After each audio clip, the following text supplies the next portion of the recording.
This episode of Fuel the Fire TV podcast is brought to you in part by Kickaboo Meat Seasoning. Go to kickabooshops.com and enter the promo code FTFTV for 10% off all products and seasonings.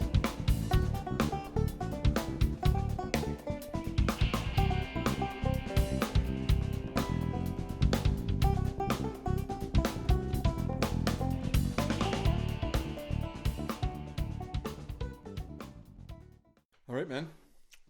Cheers. Cheers. 2019. Oh, what a great year. Oh, it's going to be a great year, that's for sure. We're here at the Fuel the Fire TV studios, and we're launching our new podcast. It's a Fuel the Fire TV podcast, and I don't know, Jess, if I've ever been this excited for a new venture. This is a new frontier, especially for you. And I know there's an age gap and a technology gap in the way we consume entertainment nowadays. And I think you're used to, the TV. And we were talking off air that I think the older generation's used to that 2-minute, 3-minute, 4-minute interview snippet. Like, let's boom, boom, boom. We have an agenda. Let's get to the topic. Let's get the funny out quick and early and on to the next. Whereas this is a whole new generation of people that actually want to listen, metabolize, and digest different pieces of information and pick and choose the good stuff from the bad, and vice versa. So this is a totally different avenue, not only for yourself, and with Fuel the Fire TV being condensed to 22-minute episodes. Yep. Right? And interact. And this is the big thing. This is the first time for me, as far as the show is concerned, Fuel the Fire TV television program, which some of you may have seen on Wild TV and now on the Sportsman channel. But we're now venturing into this more of an interactive, exploratory chase of passion. And because that is our tagline, and we say it all the time. And that's why Jess is a producer for the podcast, and he's also on camera lots of the times. He's also pro staff, and so I've convinced Jess to be a part of this team that's putting together something that wants to bring and interact with people coming to Manitoulin and wherever they are when they have a passion that they're chasing. And that to me is exciting because the opportunities are endless. Mm-hmm. And it's kind of started off with the podcast me and Matt were starting, and that was the Raise the Bar. And last January, we come up with the idea to start a self-help well-being podcast that kind of focused on our well-being journey from fitness, emotional, spiritual, and mental quadrants of the holistic well-being. And that evolved into, well, let's branch out, because after a few months, it kind of got boring talking just about us. And so we thought, well, what are these people doing? Or what kind of inspirational motives are people on this side of the island doing? And it really became a passion project, branching out and trying to develop a platform for inspiration. And I think that really fits the mandate for Fuel the Fire because, again, like you said, the tagline is fuel your passion. After every episode, after every time we're done filming, we ensure that we keep ourselves in check and remember to fuel our passion. Absolutely. And the way we do that is, and the way we fuel that inner desire, that fire, is by getting outdoors. But the podcast doesn't have to be limited to that, and it won't be limited to that, because we're going to go after people that have their voice intact. And what I mean by that, for anybody that's read things like Stephen Covey or those types of things, finding your voice is important, because once you find your voice, you can help others find theirs too. And that could be through gardening, that could be through figure skating, that could be through learning new languages, that could be through cooking. I mean, like I said, the possibilities are endless, and I can't wait to get and dive right into this. Exactly. And I find, inspiration inspires inspiration. And I figure growing as a man and developing, the tricks of the trade of maturity and finding out, you know, what you like and what you don't like and what's for you and what isn't. I found I gravitated to podcasts early, you know, high school, transitioning to university and then outwards. And the tidbits and information that I was able to pick up for myself from other people that just wanted to have a conversation without any grounds of advertising or any grounds of like, this is what's next, let's move to the agenda. That kind of helped me pick and choose pieces of information and things that I wanted to embody myself and really develop my character. You know, and people are now, consumers are now, more than ever before, like you said, able to choose what they want. And if they want to binge watch something, if they want to, and I've done it. Who hasn't been binge watched, you know, Breaking Bad or you know, some crazy long episode of or series where they're just, I can't get enough of this. And when you do find that, it's great to have the option for the audience and for the followers to just keep on getting more of what they like to hear and what they like to see. Part's pretty pretty neat. Mm-hmm. So what kind of anticipated hurdles do you see with the podcast, or what do you expect to get out of this? Well, I mean, I think for me, and this has always been, this is the principle behind the program itself for TV, is to inspire people to get outdoors. That's my big thing. That's where I feel like I am the best version of myself, right? Where we're harvesting or we're participating. A lot of it is observation, as we know, and then we decide to step into the life circle of another animal or another species, and then that becomes part of who we are to help balance us physically and, like you said, mentally and socially, emotionally. So that part to me is, if I can inspire, and if we can inspire, you know, followers to maybe try getting outdoors, maybe taking pictures, maybe trying some new types of food, maybe getting a little bit of extra exercise, because once you participate, you cannot help but want to conserve, right? And that's where the education piece comes in, behind the show and behind me and behind getting kids involved, is really looking at, you know, how do I make sure that this is here for longer than I am? And, you know, culturally that has significance when we talk about 7 generations and we talk about, you know, that type of thing. So hopefully that inspiration for people to get outdoors and chase their own passions, whatever it is, comes across in our guests and in our conversations that we have. Mm-hmm. And there's a therapeutic element as well when you talk about getting outside and getting out of your comfort zone. And this is really what we're trying to emphasize. Not necessarily just getting outdoors, not necessarily, you know, promoting what makes us specifically passionate. It's, we're going to have people coming on that want to promote their passion as well. And whether they want to, you know, plug whatever they're promoting, we genuinely want to know what people are doing. Absolutely. For ourselves, for our own well-being, and to improve upon what we're doing. So this is really a passion project for sure. You know, and when we talk about interacting with the public, and this is an important part, because we get to choose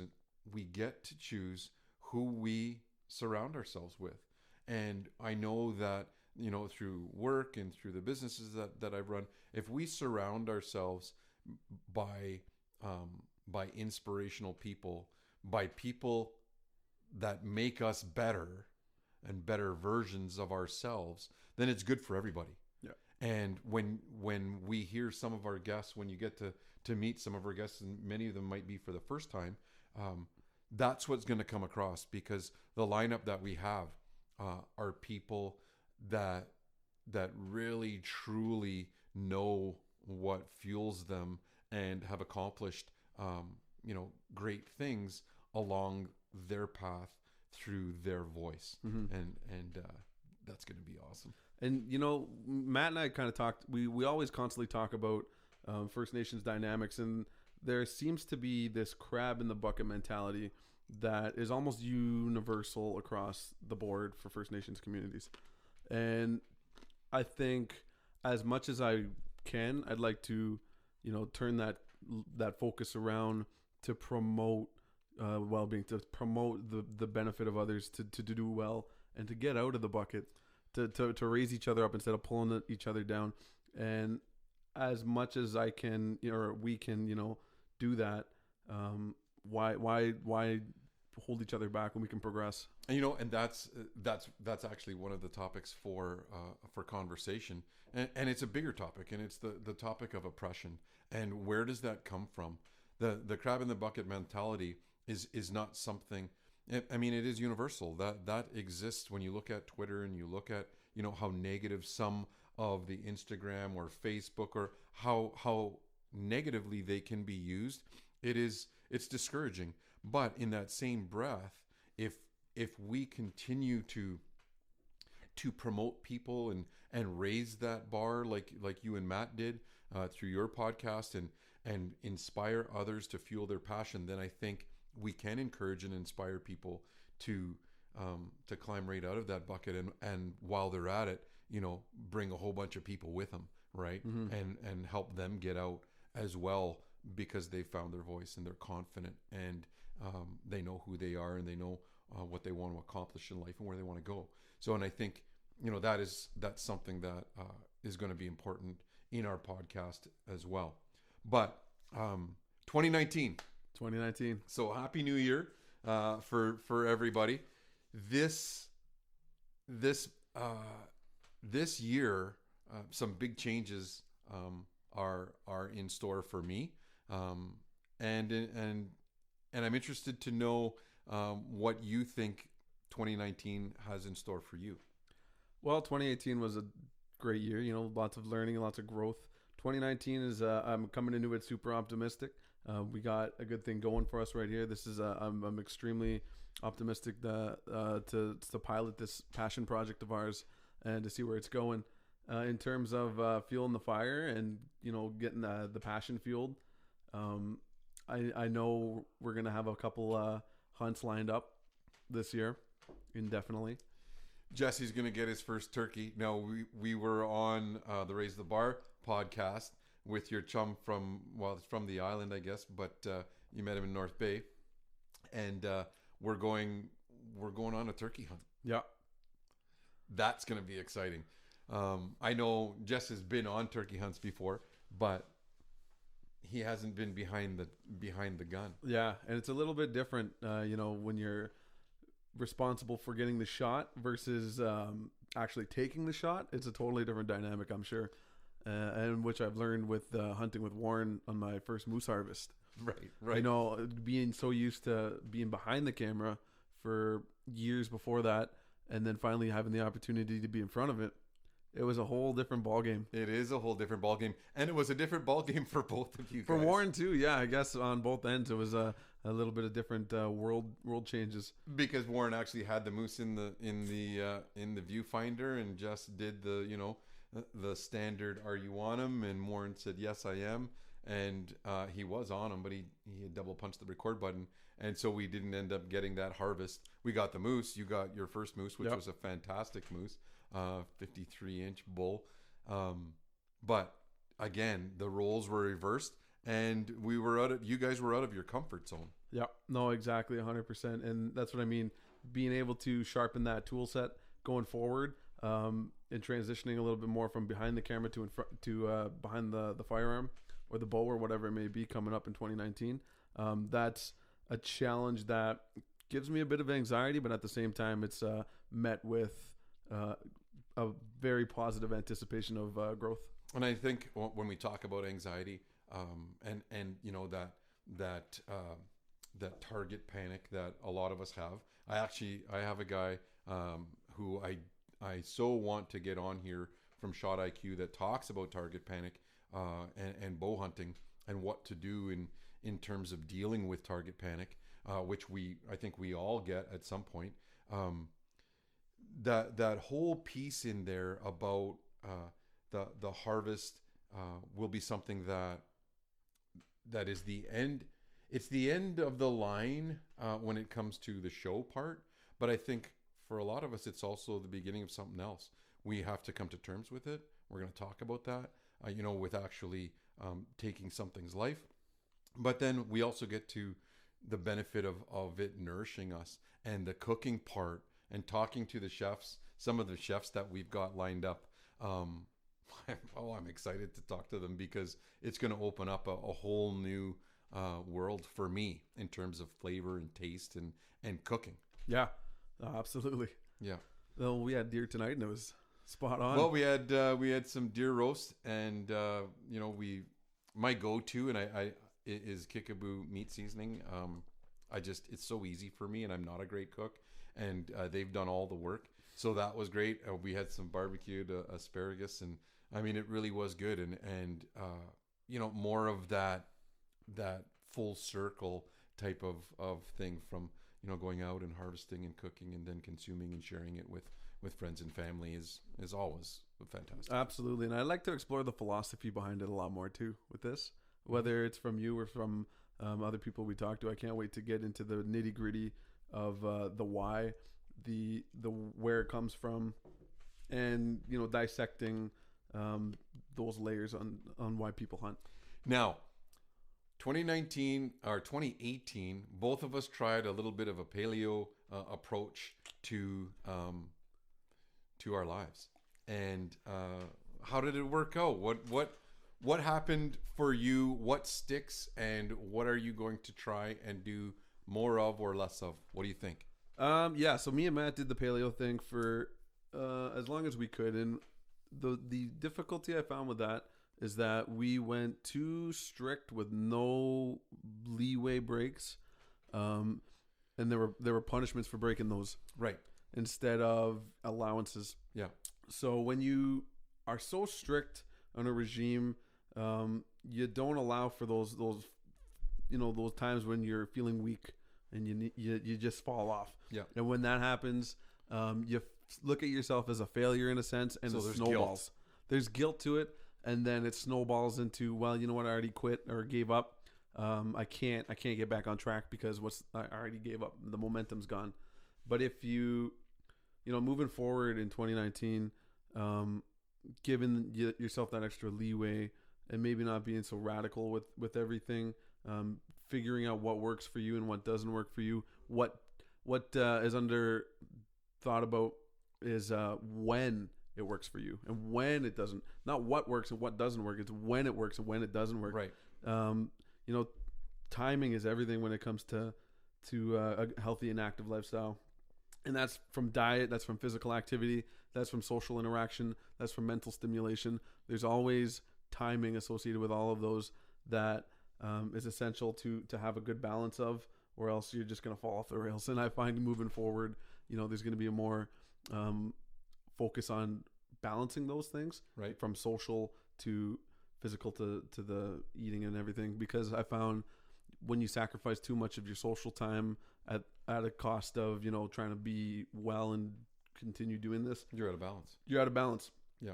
And so your circle gets knocked off a bit, and so you rebound even harder in the social realm, and you start forgetting about the other stuff that you forgot. Right. When I look at what we tried, and Diane and I tried it, that paleo thing, where we were pretty strict at, for the first month, like it says, or whatever. But a couple of the things that stuck for me, and I'm glad they did, was paying attention to how much bread I consume. Yeah. So that has fallen off almost to nil. I mean, I'll eat a cheeseburger from time to time or whatnot, but 2 pieces of toast or a bagel, at breakfast, and a sandwich for lunch, and 2 pieces, of bread with supper, that's gone. Sugar in my coffee is gone. Are you still black coffee? I have a cream. Yeah. That's my cheat. And that's what works for me, right? I'd rather it be Irish cream, but I mean, we can do that when it's appropriate, and a Saturday morning or a Sunday morning, I love to have that. But for the most part, it's no sugar, and a cream in my coffee. What else did I give up? Dairy for the most part. I was a big milk fan and cereal fan and everything, under the dairy category. So that I've been able to sustain that. So now when we're kind of embarking on it again, we're at the next level, I guess, of paleo now that those are habits for us. So I'm interested to see what I can sustain, and I know that's going to be, or I know it needs to be, exercise. Because I'm 47 years old. I was really active for a long time, and now with the types of jobs that I've had, or with editing, it seems like it's hardcore 12 hours outdoors doing whatever, and then the next day it's 15 hours of sitting down.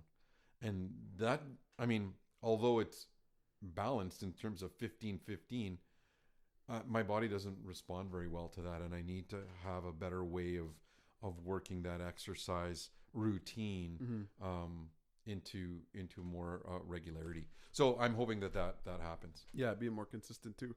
And it's not even the paleo thing. Like, I'm definitely open to exploring different things that work and what don't work in regards to a good healthy diet. I've read up on veganism, which may not be super popular when you're trying to be self-sustaining with your food intake, but there's positives and negatives on both sides of the fence that you can take away. Right. I've also looked into a carnivore diet, and I don't know if you know who Jordan B. Peterson is, but he's been on a carnivore diet for I think over a year now. Right. And he's seen tremendous results with regards to his physical health, his mental health. It's kind of helped regulate his depression by being on a strict meat diet. And I don't necessarily know too much of the science behind it other than the testimony. Well, you know what? There's a couple from North Bay, and I think they were in the Expositor, where they're going on a self-sustained, traditionally harvested or organically harvested diet for a year now. And she has roots. I actually went to school with her, Delphine Coyer. We went to school in Gore Bay for a year, and then high school. Her and her partner, and they've got kids too, so I don't know how that's going to work out. I think they're separating their diet from what their kids are going to eat, but they're going at that from a very data-based type of approach. So I'd actually like to interview them at some point as well and see how that diet has worked out for them, because I imagine it's going to be really hard. Oh, 100%, especially when you go away from home too. You'd have to be packing meals on meals. We know that from going, trying to do a healthier diet, going on the road, and with the consulting business I have and that type of thing. I know that it is next to impossible to eat healthy on the road unless you don't eat out at restaurants. Yeah. You know what I mean? You can only eat so many salads, with chicken on them, or whatever, the grilled chicken, when you go out to eat. You want to have a variety in that health food, and our fast food places, they don't meet that. They don't meet those standards. No. And from experience, we would bring a cooler full of apples and bananas and small salads and healthy items. Yeah. And it lasted for a while, but you just get the crave of a convenience store when you're gassing up. And you're tired, and you're hormone levels are up and down. Yeah, and so you end up just going to a restaurant, and you know what I mean? Sure. Do you want gravy? Yes, of course I do. What are you asking? That type of thing. Yeah. Right? So, that whole piece there, I'm interested to talk to them about that, but I'm also very cognizant of how diet impacts us from every quadrant, right? And mentally, and how we think, and how we process information. It definitely has a big impact, and I'm excited to talk about some of the nutritionists that we have lined up to speak, and some of the chefs who, like I said, I know it's always going back to food, but are going to kind of blow us away with what they're going to be able to prepare. I can't wait for that either. And it kind of ties back all into what we were saying at the beginning, is fueling your passion. And you can't really be the best person you can possibly be if you're ignoring quadrants in your holistic view, and that's your mental, your physical, your spiritual, and your emotional. Absolutely. And that's what we're going to try and do. And that's going to be what we try and bring to the masses, if there are masses, or to the 3 people that watch. If we can inspire somebody to find their voice and speak from that voice, and help other people find their voices, whatever that voice may be, it definitely will fuel their passion and fuel their fire. And maybe it is get outdoors, but maybe it will be get into the kitchen, or maybe it will be get into the garden, or maybe it will be hit the track. Whatever the case may be, we're going to try and ignite that passion and ignite that fire that we all have and carry in between. So cheers to 2019. 2019, and cheers to Fuel the Fire TV. Check us out on Twitter at Fuel the Fire TV. We've got Instagram at the same handle, Facebook as well. And we're excited about this podcast. Yes, sir. Absolutely. All right. Until next time.